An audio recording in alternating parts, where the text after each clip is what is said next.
Hello everyone, it's Kylie. Welcome to my channel, or welcome back.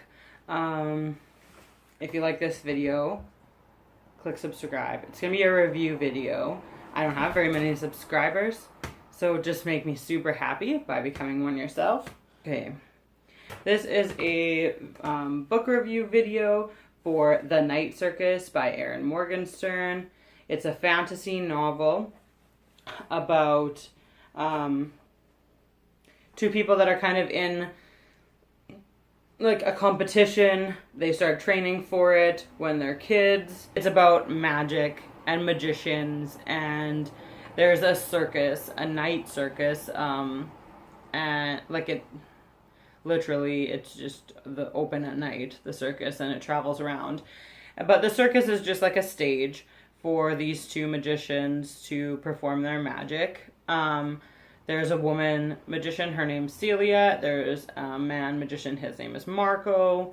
And they're kind of in a competition with each other. The people that trained them in their magic kind of pitted them against each other. I gave this book 5 stars. This was an amazing book. This was incredible. I read it on Audible, but I would still call it like a page turner. There was multiple times where I stayed late at work because I wanted to keep listening.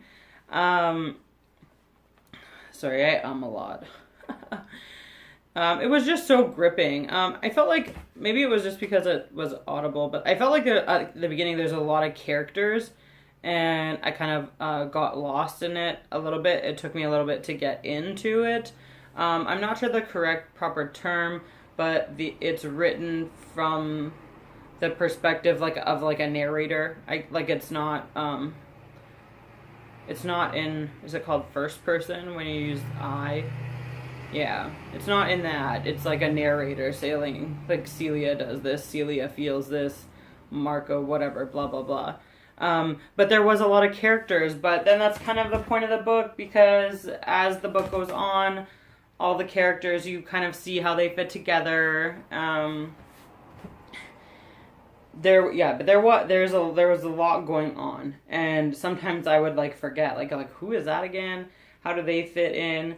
But the author is really good at only giving you little bits of information as you go along, and you're always wanting more and wanting to know.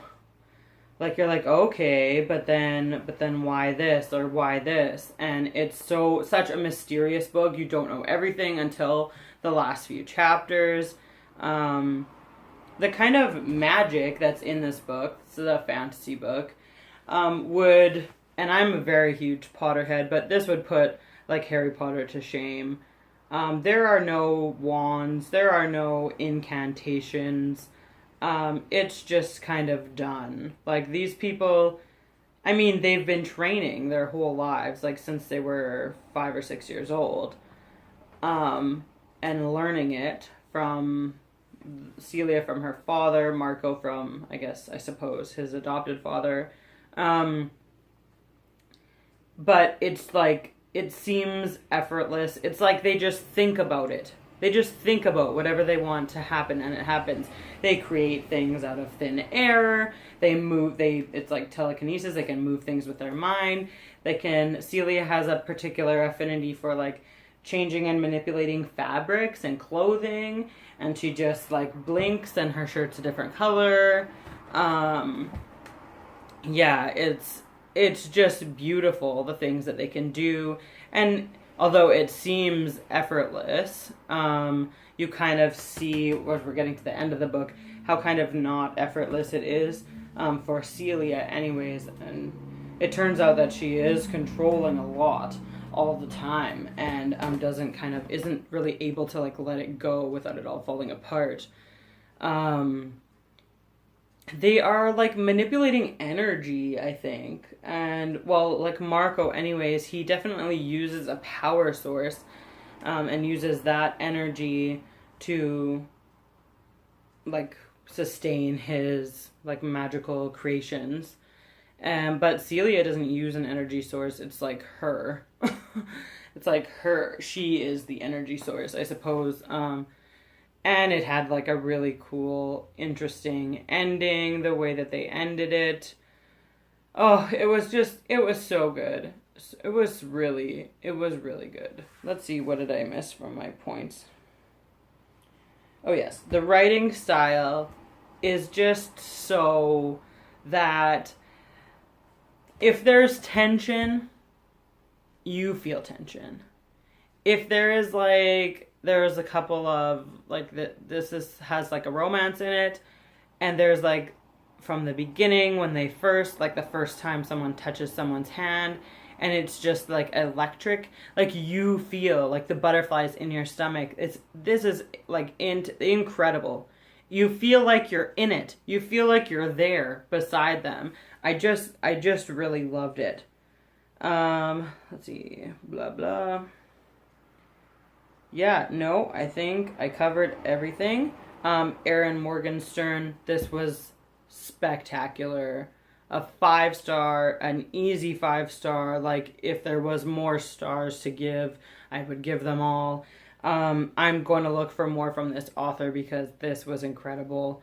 I listened to this on Audible. I'm going to buy a paper copy, not just to support the author, but to support the author, and also just to have a copy for my collection. Like, this was an incredible book.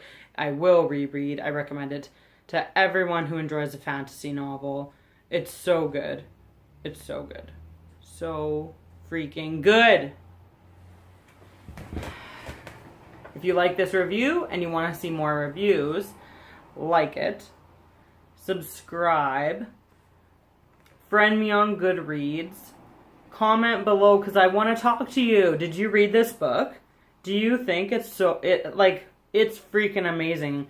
I don't know how anyone could not think it's amazing, but I still want to hear. If you didn't think it was amazing, I want to hear why. Because I just can't with this book. I was like blown away. Blown away. Comment, because that's the whole point. I want to talk to you. I want to talk to people. So comment below. Like, subscribe. I said it all already. I'm going to put my Goodreads. Don't just follow me on Goodreads. Be my friend. I want to be your friend. I want to be your friend. Everyone's friend. I want more friends. Okay, well, that's all I have for you today. Bye.